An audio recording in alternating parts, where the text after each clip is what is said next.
उमरगा शहरातील सर्वात पहिली व 150 वर्षाचा इतिहास असलेली पहिली मस्जिद म्हणजे जुनी पेठमधील आबादी मस्जिद होय. या मशिदीचा जर आपण इतिहास पाहिला त्यावेळी हाजी काजी साहेब सोबत 300 जणांना घेऊन पायी हज यात्रा केली होती.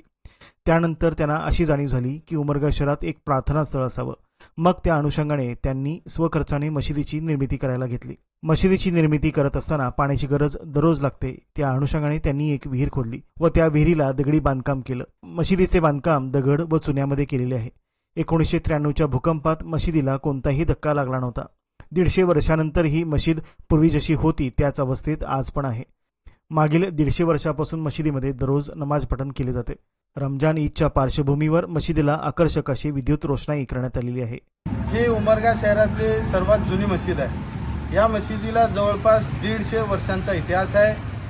हे मशिदीची बांधणी माझे पंजोबा स्वर्गीय हाजीसाहेब काजी त्यावेळेस केलेली आहे. त्याने त्यावेळेस 300 लोकांना घेऊन पायी हज यात्रेसाठी गेले होते.